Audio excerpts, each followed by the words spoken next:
तो धामी सरकार ने विधानसभा में 76,592 करोड़ का बजट पेश किया। इसे ऐतिहासिक करार दिया। कहा जहां भूतो ना भविष्य। हां, भविष्य में ऐसा बजट आ सकता है, लेकिन उत्तराखंड की विकास की नींव इस बजट से मजबूत होगी, बीजेपी दावा कर रही है। तो कांग्रेस ने इसे उधारी का बजट बताया है।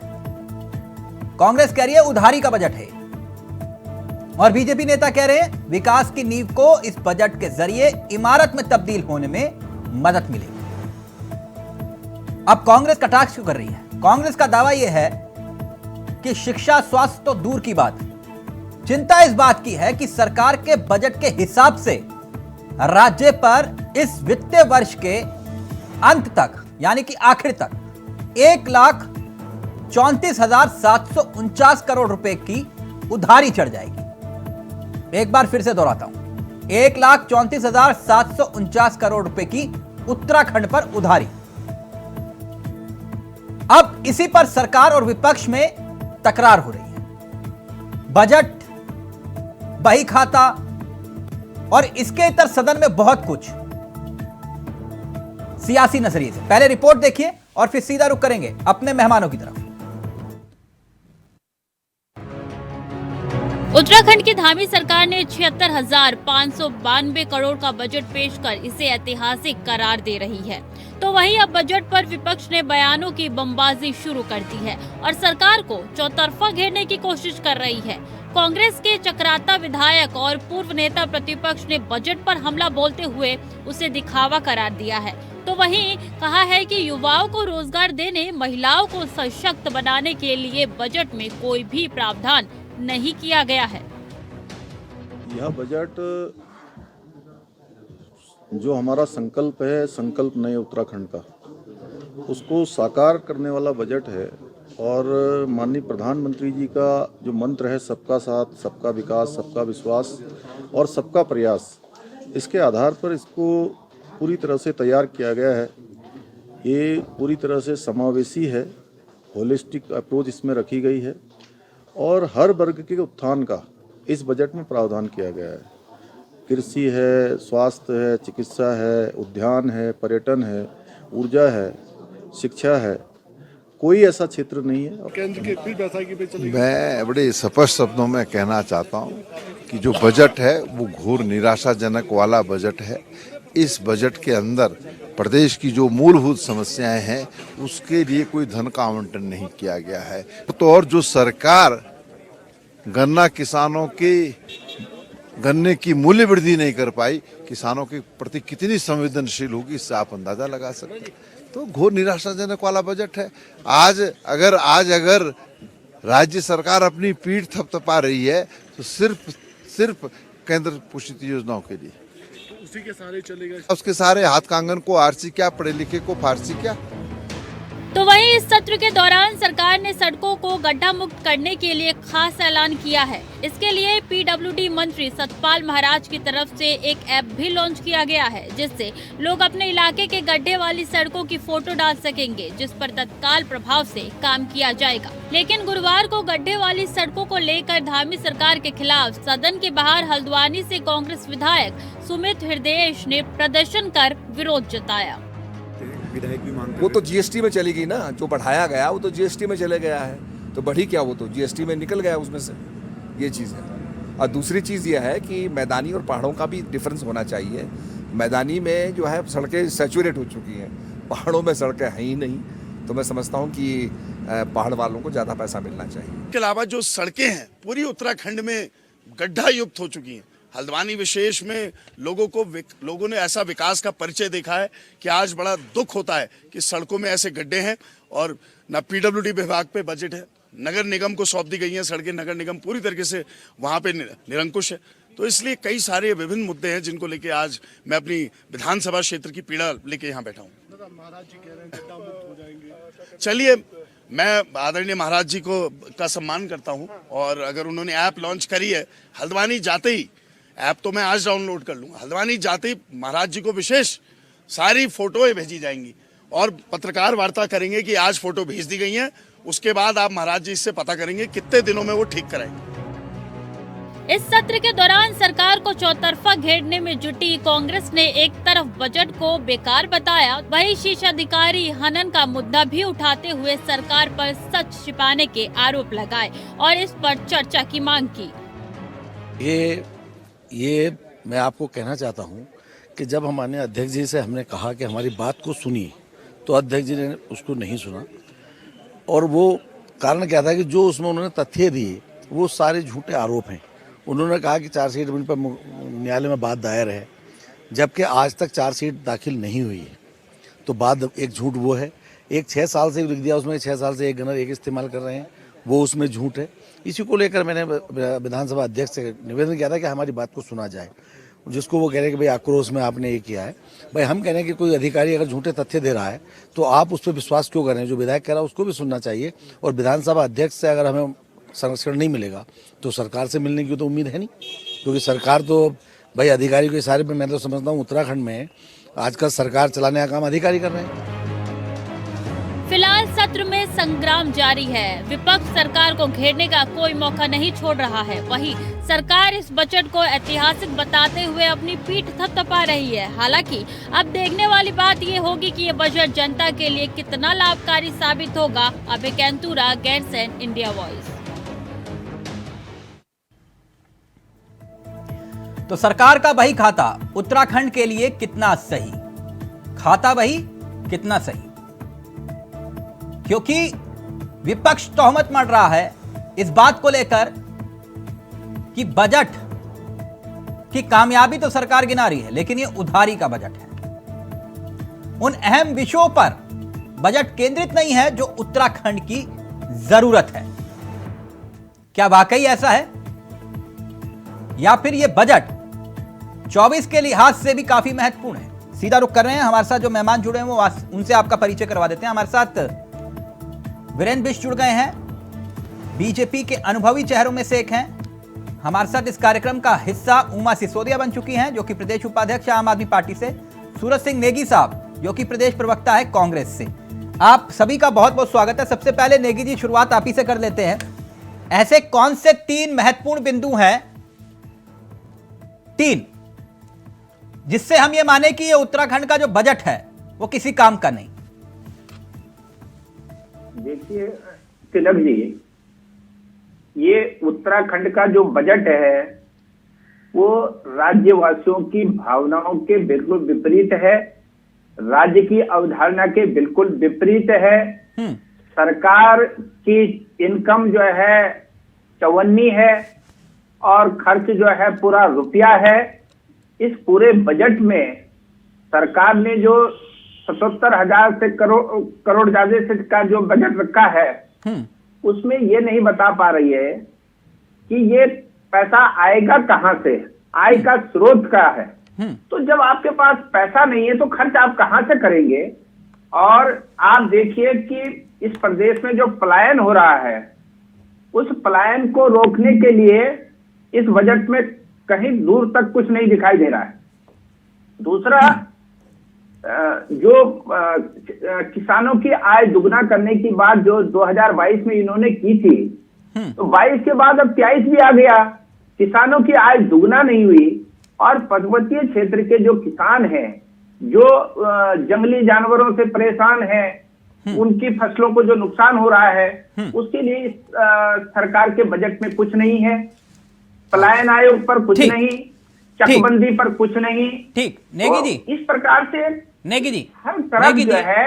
और आप ये देखिए कि नॉन प्लान का बजट इनका बढ़ता जा रहा है। नेगी जी, रोकने के आपकी बात आ गई, मैं बिष्ट जी के पास जाऊं, लेकिन आपने जो बात कही उसको थोड़ा सा, आपने कहा आमदनी अठन्नी खर्चा रुपया। क्या आपकी सरकार में आमदनी 54 और खर्चा रुपया नहीं था? पहली बात। दूसरी बात, एक सेकंड सर, एक सेकंड। आपने कहा कि पलायन को लेकर कुछ नहीं। आपकी सरकार में पलायन को लेकर जो नीति बनाई गई थी वो धरातल पर कितनी अमल उतरी? तीसरी बात, किसानों की आय दोगुनी करने की बात, बहुत अच्छी बात कही आपने, बहुत अच्छी बात कही, क्योंकि ये स्टेट सब्जेक्ट है। तो मुझे पूरी उम्मीद है कि राजस्थान में भी और झारखंड में भी किसान खुशहाल हो गए होंगे, उनकी दोगुनी आय होगी। ठीक, देखिए आपने जो तिलक जी, ये कांग्रेस ने नहीं कहा था कि हम आय दुगनी करेंगे।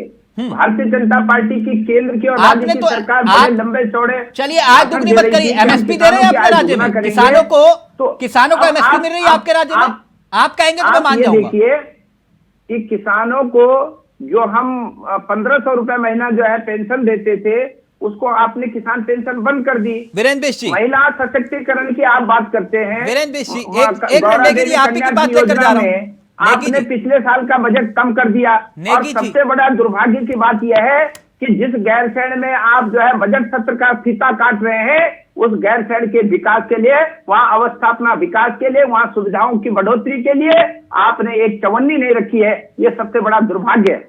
एक मिनट बिष्ट जी, सुना आपने? पहले आप उनके आरोपों का जवाब दे दीजिए, फिर उसके बाद मैं आपसे सवाल लेता हूं जो वो कह रहे हैं उधारी का बजट। देखिए, कांग्रेस को जो दिख रहा है वो राजनीतिक आईने से देख रही है। आपने इनसे कहा था, कांग्रेस के नेता सूरज सिंह जी से, हमारे छोटे भाई हैं, कि 3 ऐसी चीजें बता दीजिए जो उत्तराखंड के हित में नहीं है, ये उत्तराखंड के राज्य के लोगों के व्यवहार के लिए उचित नहीं है, ये उनका प्राविधान नहीं किया गया है। कोई भी वर्ग और कोई भी विषय राज्य का जनहित का वो नहीं छोड़ा गया है इस बजट में। इस बजट में महिला विकास से लेकर, महिला सशक्तिकरण से लेकर, पलायन से लेकर, स्वरोजगार से लेकर, पर्यटन से लेकर तमाम ऐसे विषय हैं जो राज्य के हक हकूक से, राज्य के विकास के लिए प्राथमिकता से राज्य की नींव है जी। उन सभी विषयों पर पर्याप्त रूप से पहली बार मुख्यमंत्री पुष्कर सिंह धामी जी के नेतृत्व में पर्याप्त बजट रखा गया है। अच्छा, पहली बार हुआ सर ऐसा? मतलब खंडूरी पहली जी भी बार नहीं कर हुआ है, पाए, निशंक जी भी नहीं कर पाए, सारे विषयों को हाँ इसमें समाहित त्रिवेंद्र किया सरकार में गया भी नहीं है। हो पाया था सर। बताइए, प्रकाश पंत जी जैसे इतने विद्वान वित्त मंत्री रहे तब भी नहीं हो पाया।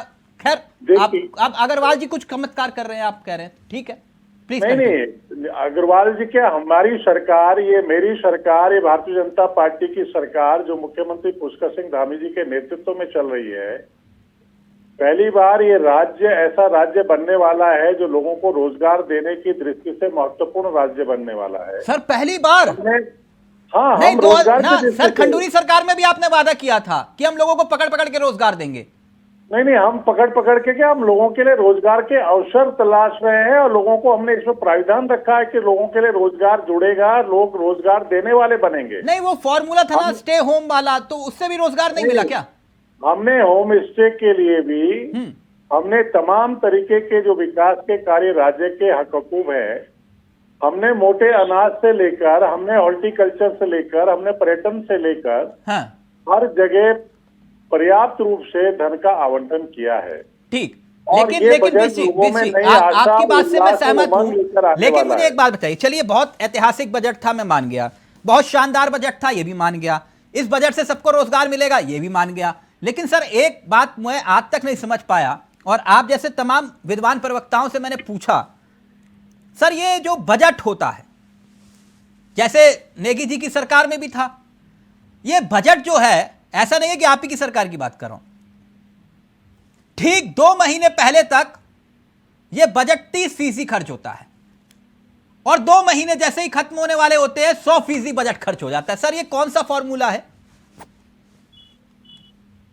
देखिए, ये कोई फॉर्मूला नहीं है। हाँ, ये बजट का जो बजट आवंटन विभागों को होता है, हाँ, उस बजट के नियोजन करने में जो अधिकारी और कर्मचारियों की एक तो कमी रहती है, और सर अधिकारी कर्मचारियों की कमी कहां है हमारे पास?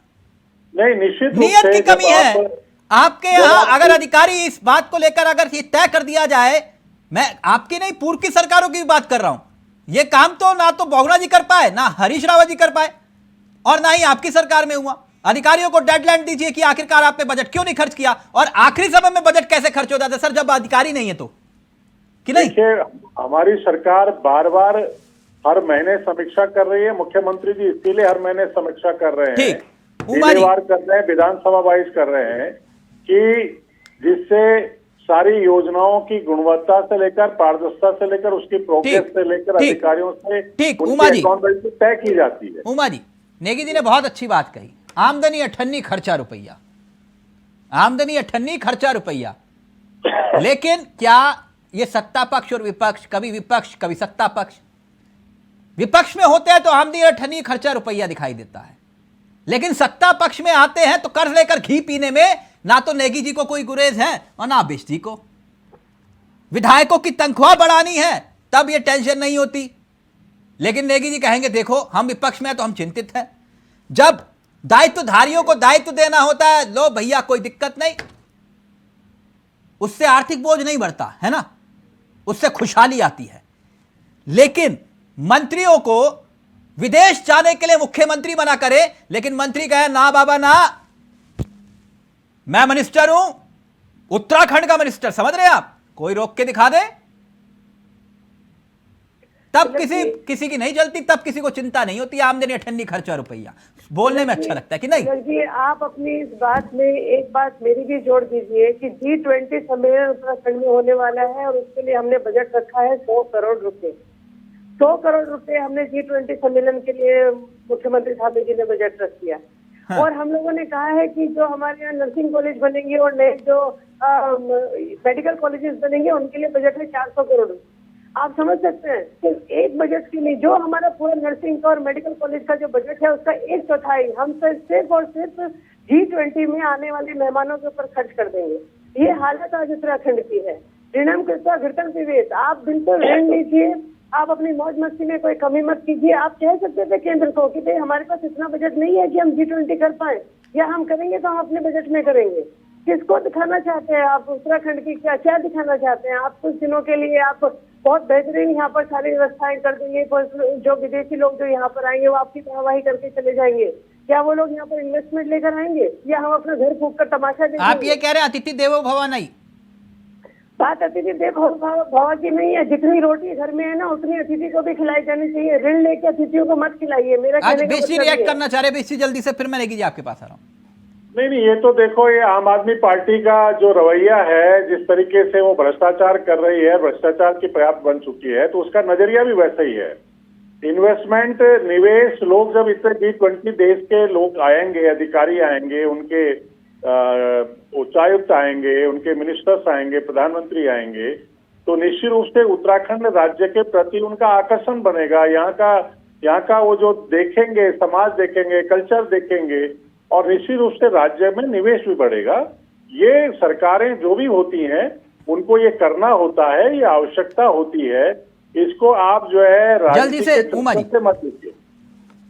आपको याद होगा अहमदाबाद में डोनाल्ड ट्रंप जी आए थे और एक पूरी दीवार खींची गई थी अपनी गरीबी को छुपाने के लिए। हिंदुस्तान ने अपनी वो एक दीवार बनाई थी, बहुत दिनों तक सोशल मीडिया पर वो दीवार चलती रही कि एक तरफ हमारा असली हिंदुस्तान है जो गरीब है, और एक तरफ आपने दीवार बनाकर डोनाल्ड ट्रंप की नजरों से उस गरीबी को आपने हटा दिया। वही कमोबेश स्थिति आज उत्तराखंड की है। मैं G20 सम्मेलन को मना नहीं कर रही हूँ, मैं उस बजट को मना कर रही हूँ। 100 करोड़ रुपया आप G20 पे खर्च कर रहे हैं, वो काम आप 10 करोड़ में 15। ठीक, जल्दी से पीछे जवाब दीजिए। वो 4 धाम में भी कह रहे 10 करोड़ महज, इससे हो जाएगा क्या सब कुछ? देखिए, जिस तरीके से सिसोदिया जी और इनकी पार्टी का नजरिया है, ये दुर्भाग्यपूर्ण है। क्यों, क्या गलत बोला उमा जी ने? राज्य के विकास के लिए, राज्य की महत्ता को प्रदर्शित करने के लिए जो भी आवश्यक होगा वो सरकार करती है। जो भी सरकारें रहेंगी वो भी करेंगी। आपको सिर्फ बोलना है, राजनीति करनी है, आपको क्रिटिसिज्म करना है, सिर्फ उसके लिए आपने ये बस बोलना है, बाकी आपको इससे कोई लेना देना नहीं है। मेडिकल कॉलेजेस के लिए 400 करोड़ का बजट, सिर्फ 400 करोड़। तो ठीक है ना, ये जिम्मेदारी हमारी है, ये जिम्मेदारी हमारी है कि राज्य का विकास कैसे होगा, कैसा राज्य दिखना चाहिए, ये जिम्मेदारी हमारी है। हम पूरा करेंगे जो हमने कमिटमेंट किया है जनता के साथ में। मैं वही बोल रही हूँ ना, 400 करोड़ आपने सिर्फ मेडिकल कॉलेज और नर्सिंग कॉलेजेस के लिए। आप मुझे बता दीजिए कि 400 करोड़ में कितने बना पाएंगे, कितनी जमीन सरकार ले पाएगी, कितने इंफ्रास्ट्रक्चर खड़ा कर पाएगी? हम बनाएंगे ना, हम हमने एक दिया से काम को रखा है। आपने रख दिया G20 के लिए, ये गड़बड़ है। मैं G20 सम्मेलन के लिए मना नहीं कर रही हूँ, लेकिन मैं कह रही हूँ कि आप चाहते नहीं, आप तो चाहते नहीं G20 हो, देश का मान बढ़े, आप चाहते नहीं हो, देश के संविधान से आपको कोई लेना देना नहीं है, आपको देश की प्रगति से कोई मतलब नहीं है, आप लोगों को तो भ्रष्टाचार करना है। मतलब बीजेपी वालों को, जिनके विधायकों के घर से 20-20 करोड़ रुपए का कैश मिलता है, वो सब आपके हैं, सब सारे टेस्ट आपके हैं। आप देखिए ना, आपके मंत्रियों के और आपके विधायकों के क्या हाल है सिसोदिया जी। आप पंजाब में देखिए और आपके मंत्री और विधायक जेल जा रहे हैं। किस तरीके से करोड़ों हजारों लाखों करोड़ों रुपए का घोटाला वो लोग कर रहे हैं। सरकार आपकी है, अघोषित आपातकाल आपने लागू किया है। हाँ, मतलब जहाँ आपके भ्रष्टाचारी पकड़े जा रहे हैं वहाँ सरकार आपकी है, और जहाँ दूसरे राज्यों में अगर ऐसा विषय हो तो वहाँ सरकार आपकी है। लागू किया था। ओके बीसी, एक मिनट। घोषित आपातकाल घोषित था, आज कह रहे हैं आप अघोषित आपातकाल। जमानत कोर्ट नहीं दे रही है, आप इसे आपातकाल कह रहे हैं। जमानत कोर्ट को देनी चाहिए। 10 महीने हो गए आपके मंत्री अंदर हैं, एक के साथ एक फ्री की योजना आप लेकर आए। जो शराब नहीं पीता था वो भी पीने लग गया, फिर भी आप कहते हैं कि नहीं हम तो विकास कर रहे हैं। ठीक है, कोई बात नहीं, लेकिन एक बात नेगी जी, ऊंट के मुंह में जीरा, ये वाली जो कहावत है ना, जब तिवारी जी के शासनकाल में तब भी हम सुनते थे, बीच जी बाहर निकल के कहते थे देखो जी ये तो ऊंट के मुंह में जीरा है। खंडूरी जी के शासनकाल में ऊंट के मुंह में जीरा है, हरीश रावत जी के और बोगड़ा जी के शासनकाल में ऊंट के मुंह में जीरा। सर ये कहावत तो बिल्कुल ऐसे हो गई कि बस बजट पहले, उससे पहले लिख दो ऊंट के मुंह में जीरा। लेकिन ये ऊंट के मुंह में जीरा है कैसे, मैं समझना चाह रहा हूं, प्लीज समझा पाएंगे आप?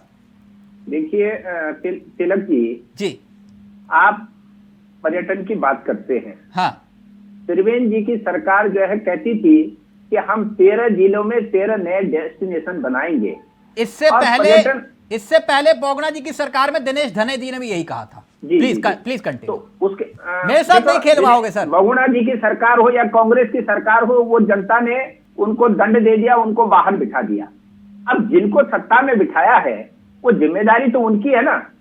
तो आप ये देखिए कि पर्यटन जो हम कहते हैं कि हमारा जो है, जो उत्तराखंड की जो आर्थिकी है पर्यटन से है, ऊर्जा से है और वनों से है। तो हमारा कहना यह है कि पर्यटन के विकास के लिए आपने 10 करोड़ रुपया रखा है। तो आप बताइए, आज के इस महंगाई के जमाने में 10 करोड़ से क्या करेंगे आप देखिए कि पूरे प्लीज बताइए, जो श्रद्धा के केंद्र है हमारे 4 धाम में 302 करोड़ वहां पर मैं वही नेगी जी जो बात कर रहे थे, मैं थोड़ा 4 धामों के लिए जी केवल 10 करोड़ रुपया रखा है। तो 10 करोड़ से क्या करेंगे आप? क्या सुविधाएं आप पर्यटकों को देंगे 10 करोड़ से? क्या मूलभूत सुविधाओं का विकास आप करेंगे? सुगम और जो है सुरक्षित यात्रा उनकी 4 धाम की हो, उसके लिए 10 करोड़ का बजट जो है नाकाफी है। तो इसलिए कहा जाएगा कि ऊंट के मुंह में जीरा है। और आप ये बताइए कि जिस गैरसैंण को लेकर आप रिबन काटने वहां चले गए और ग्रीष्मकालीन राजधानी की घोषणा करके वाई आप लूट रहे थे, उस गैरसैंण के भराड़ीसैंण के विकास के लिए, वहां अवस्थापना सुविधाएं बढ़ाने के लिए आपने बजट में क्या प्राविधान किया? वहां पर आप जीरो है। तो ये उत्तराखंड वासियों के साथ में बहुत बड़ा घोर अपमान उत्तराखंड का है। आंदोलनकारियों की भावनाओं का अपमान है। जिन लोगों ने अपनी शहादत दे करके, अपने अस्मिता को लुटा करके इस राज्य को बनाया, और उन राज्य के लोगों की भावना आज जो है भारतीय जनता पार्टी की सरकार ने इस बजट के माध्यम से आहत करने का काम किया है। नेगी जी, इतनी बड़ी बातें नहीं है, बहुत भारी भरकम शब्द हो जाते हैं। एक मिनट प्रैक्टिकल बात करते हैं ना जल्दी से। तो ये नेगी जी, हमारी महिलाएं जो बहनें हैं, उनके लिए सम्मान का आपका यही वो है। नेगी जी, अंकिता के हत्यारों को आप जो है सजा नहीं दे पा रहे हैं, वो वीआईपी के सामने नहीं आ पा रहे हैं, और उसका जो रूप देखा गया उसने जो है आपने उनके योजनाओं में कटौती कर दी। नेगी जी इतने भारी भरकम शब्द मत बोलिए, जो है थोड़ा दिल को छू जाता है मसला। उत्तराखंड मेरी लाश पर बनेगा, किसने कहा था? छोड़िए अब उस बात को, जो चले गए उनको अब उखाड़ना नहीं चाहिए गली बातों को। कुल मिलाकर बीसी वो ये कह रहे हैं नेगी जी कि वित्तीय वर्ष के अंत तक 1,34,749 करोड़ की उधारी हो जाएगी। उधारी, इसमें बड़ी बात यह है कि 2017 तक यानी कि जब हरीश रावत थे तब तक महज 35,000 करोड़ रुपए का कर्ज था, और अब पहुंच जाएगा आंकड़ा 1,34,749 करोड़ का उधारी। यानी हर उत्तराखंडी पर कर्ज का बोझ और बढ़ गया आपकी सरकार में, यानी कर्ज लेकर घी पी रहे हैं। सर प्लीज जवाब दीजिए। नहीं, तिलक जी कर्ज लेकर घी नहीं पी रहे हैं, ये तो कांग्रेस ने घी पिया है कर्ज लेकर। हमने नहीं, आज तो घी मिल भी नहीं रहा है और यहाँ पूजा अर्चना के लिए भी घी नहीं मिल रहा है, कोई घी नहीं पी रहा है। 1,34,000 जहाँ तक प्रश्न है कांग्रेस पार्टी का, इनको तो बजट से और बजट का जो आवंटन धनराशि है उससे कोई लेना देना नहीं है। ये बौखला गए हैं सर, ये बौखला गए हैं। इन्होंने देखा कि इनको कहने के लिए करने के लिए कुछ नहीं है। सर इस साल तक सरकार ने 99,749 करोड़ का कर्ज लिया। देखिए, मेरा आपसे कहना है कि 2017-18 में और 2000 आज कितना है, ये 2022-23 चल रहा है जी, हमने जो कर्ज की धनराशि थी उसको हमने कम करने का काम किया है। सर कम करने का कहाँ काम हुआ सर, कर्ज तो बढ़ गया। आप नहीं, हमने कर्ज को कम किया। जो कर्ज की देय राशि थी उसको हमने अपने जो हमारी आने वाले जो इनकम ऑफ सोर्सेज हैं, हमारी जो इनकम ऑफ सोर्सेज हैं वो जल्दी से फाइनल कमेंट आपका। मैं गलत हूँ? कर्ज लेकर घी, अच्छा नेगी जी कह रहे कर्ज लेकर घी हमने नहीं पिया, ये बीजेपी वालों ने पिया है, ये बात सही है। 35,000 करोड़ से 1,34,739 करोड़ जो पहुंचा रहे हैं, जो कर्जा प्रदेश पर पहुंचा रहे हैं, यही तो कर रहे हैं ये लोग। छोटे किसी चैनल पे आज तक ये नहीं बोला कि हमने कर्ज कम किया, लेकिन विषय अगर इस बात को कह रहे हैं तो वाकई में भाई बंदे में दम है। मैं तो ये कहना चाहूंगी कि आप किस तरीके से पब्लिकली आप झूठे आंकड़े पेश करके, और झूठे आंकड़े नहीं, हमने रेवेन्यू बढ़ाने का काम किया, रेवेन्यू जनरेट किया है हमने, और हमने विगत वर्षों के बाद भी इस वर्ष भी रेवेन्यू को बढ़ाने का काम किया है। और जो कर्ज की जो धनराशि है, जो देय धनराशि है, उसको भी हमने कम करने का काम किया है। ये मैं दावे के साथ झूठ नहीं होता ही नहीं। अभी गूगल पे सर्च हो जाएगा कि कितना रेवेन्यू इस बार हमारा उत्तराखंड। हाँ बिल्कुल बिल्कुल, आप करिए ना, गूगल सर्च करके आप बता दीजिए। अभी 35,000 करोड़ से 99,700 करोड़ पहुंचा है कि आपने कम कर दिया। ऐसा है सूरज जी, देखो इसीलिए आपकी पार्टी को और आपको तो कुछ दिखाई नहीं दे रहा है, क्योंकि आपके पास हमको दिखाई दे रहा है आपको 35,000 का कर्जा था। 2017 तक जो है राज्य पर 35,000 करोड़ का कर्जा था। ठीक, नेगी जी, वो 99,700 है, और अगले साल तक वो जो है 1,34,700 करोड़ से ऊपर हो जाएगा। हमको ये दिखाई दे रहा है। अच्छा नेगी जी, अभी इनको देहरादून आने दीजिए ना सर, उस पर खुलकर चर्चा करेंगे। और खाता बही की बात आपने कही तो इतना नाराज मत होइए, चलते चलते एक किस्सा सुना देता हूं। किस्सा क्या, एक स्लोगन था, आपके किसी बड़े नेता ने कहा था, केसरी ने, और उसे थोड़ा सा हरीश रावत जी ने चेंज कर दिया था। खाता बही की बात तो इसलिए याद आ गया, खाता ना बही, जो हरीश रावत बोले वही सही, हरदा बोले वही सही। खाता ना भाई, जो हरदा बोले वही सही। थैंक यू सो मच, बहुत बहुत शुक्रिया। विश जी आपका भी, नेगी जी आपका भी, सिसोदिया जी आपका भी बहुत बहुत शुक्रिया। तो सरकार का बही खाता बही उत्तराखंड के लिए कितना सही, ये तो आने वाला वक्त बताएगा। फिलहाल मुझे दीजिए इजाजत। नमस्कार, जय हिंद, जय भारत, जय उत्तराखंड।